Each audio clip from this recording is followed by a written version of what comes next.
उखिल बसुमतारी मुंनि सासे सुबुङा गोमानानै दं। कन्टेक्ट खालामो जोङो फन बुयो टावारानो नाङा दासिमबो नाङा आरो सोरबाफोर मोनदोंबा खबर हरबानो जाबाय खिथाहर मबाइल नाम्बारबो होखादों जोङो।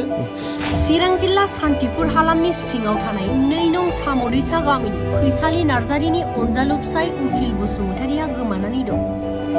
न'खराबो गरिबखा सिगाङावबो बिमा बिफा गैखाया मावरियासोखा बियो गथ'आ आंनाव दा फैनानै थाफैदों आरो बिदिनो ट्रेननिफ्राय ओंखारनोसैया सुनिबार 9टासोनिफ्राय गैयि जादों आरो जोंना बिजामादैया आं बे दा सिगां बुंनायनि जिउजालि जायो आङो।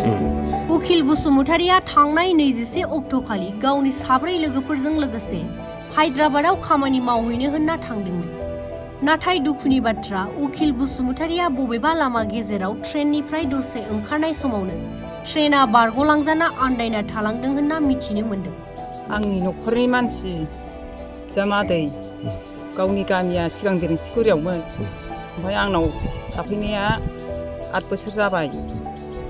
ओमफ्राय बेहा फिसाला सासे दङ आंनावनो थायो आंनावनो जायो न'आ बेयावनो ज' जायो। ओमफ्राय आंनि गामिया जाहैबाय 2 नं साम'दैसा बिनि नामा उखिल बिजामादैनि नामा उखिल बसुमतारी। ओमफ्रायो सोरबाफोर अबावबा लामा सामा नुदोंबा अननानै खिथाहर।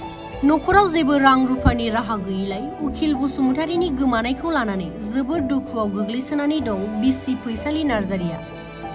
बिनिखायनो उखिल बसुमतारिखौ जेरावखि नुवा मानो हमनानै 6901524157 एबा 7416265638 नैबे मबाइल नम्बराव खौरां हरनो थाखाय खौरां बिजोंनि गेजेरजों न'खरनि सोद्रोमाफोरा खावलायहरदों। खिथाबाय हरोबा गाहाम जागौ आरो। न'खराव बिराद सिन्थायाव दङ दा। न'खराव दा सिन्थायाव गोलैसोनानै दङ। न'खराबो गरिबखा सिगाङावबो बिमा बिफा गैखाया मावरियासोखा बियो गथ'आ आंनाव दा फैनानै थाफैदों आरो। नोंसिनियाव फैबायमोन आरो दा औ दा 2 नं साम'दैसायाव फैबायमोन। 2 नं साम'दैसायाव आंनावनो दं। फिसाखौबो आंनो दोनलाङो दोनबाय बे डायमन्ड स्कुलावनो नाकेदारावनो क्लास 3 मोनबाय फिसाया। आंनि न'खरनि मानसि बिजामादै गावनि गामिया सिगां बेरेंसिगुरियावमोन ओमफ्राय आंनाव थाफैनाया 8 बोसोर जाबाय।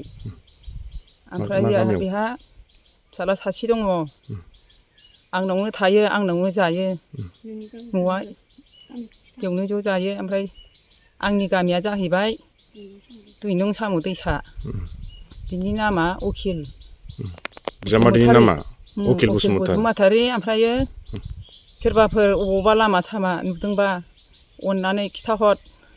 बबाव थांनो होननानै थांदोंमोन बियो? हायद्राबादाव थांनो होननानै ओंखारलांदोंमोन।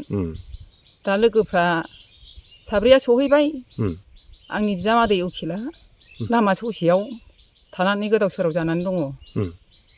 दासिमबो खौरां मोनाखै। सानबेसे जाखो माब्ला ओंखारलांदोंमोन मानसिया? ओंखारलांनाया बै फैनाय बिस्थिबार फुङाव 7टायाव ओमफ्राय बे जायगायाव ओंखारहैनानै गोदाव सोराव जानाया सुनिबार खालि 9टा टाइमसोआव बिदिजों आरो। गाव ओंखारलांनाया दाख्लै थांनाय बिस्थिबाराव ओंखारलांदोंमोन। औ ओमफ्राय ट्रेननिफ्राय ओंखारनाया सुनिबाराव टाइमाव। ट्रेननिफ्राय बबे जायगायाव ओंखारदों बेखौ मिन्थियो नामा? बेखौबो आं मिन्थिया। ओरैबो मोना ओरैबो मोनानो स्टेसनबो मोना जायगायाव ओंखारहैनाय जाहैदों। ट्रेननिफ्राय ओंखारखांनायनि उनावहाय नोंसोरजों रायज्लायहरनो मोन्दोंमोन नामा बियो? आङो रायज्लायहरनो मोन्दों ओमफ्राय सहैबाय नामा होननानै बुंदोंमोन। औ आयै आं सफैबाय मोननोसै बारा गोबाव गैला। ओमफ्राय आं गारिनिफ्राय दसे ओंखारनायाव बिसोरो थांगबाय आं थालांबाय। ओमफ्राय नै मोननोसै आयै बारा गोलाव गैला आङो 100 थाखानि रिजार्भ लानानै थांसै गाखोबाय। ओमफ्राय क'क्राझारनि गारिसो गाखोबाय आं होनदों बियो बेबायदि। सिगांबो थांखानायमोन नामा मानसिया? बे मानसिया थांबाय थाखायो सेंग्रायावबो मावहैखानाय आरो आंनिफ्रायबो थाङै मावहैखायो गाव मिन्थिजोबखानाय जायगाया। ओमफ्राय नै दा थांगासेयावसो मा जाखो आं बेखौ मिन्थिला। बिदि जाफेरामोन आरो? बिदि जाफेरामोन जेब्रावबो बिदिबायदि आन्दायफेरामोनबो जेबो जाफेरामोन। दा आरो मा खावलायहरबावनो सानो आब' बिथांखौ सोरबाफोर जुदि नुयोब्ला? सोरबाफोर नुयोबा अननानै खिथाहरथोंसै हमनानै दोनथों। फट' बिनि सट'फोर आखायावथ' फैसा थाखाबो थाइसेबो गैया मा जानानै दं मा लोंनानै दं जेबो खबरखौनो मोनाखिसै। फट'फोर दङ नामा? फट'गा दङ। जाबाय माब्ला ओंखारलांनायमोन? बियो ओंखारलांनाया सुनिबार बिस्थिबार बारायाव थांदों। बिदिनो ट्रेननिफ्राय ओंखारनोसैया सुनिबार 9थासोनिफ्राय गैयि जादों आरो जोंना बिजामादैया। आं बे दा सिगां बुंनायनि बिजावजालि जायो आङो। जेरावखि थाया मानो सोरबाफोर नुदोंबा हमनानै दोनथों जौखौ। जेरावबो बिदेशआव खारग्राखा बियो आन्दाया। सिगांनिफ्रायनो बिदिनो मावनानै जाग्राखा दानियावसो मारै जालांखो मिन्थिया आरो जोङो दा। कन्टेक्ट खालामो जोङो फन बुयो टावारानो नाङा दासिमबो नाङा आरो। सोरबाफोर मोनदोंबा खबर हरबानो जाबाय खिथाहर मबाइल नाम्बारबो होखादों जोङो।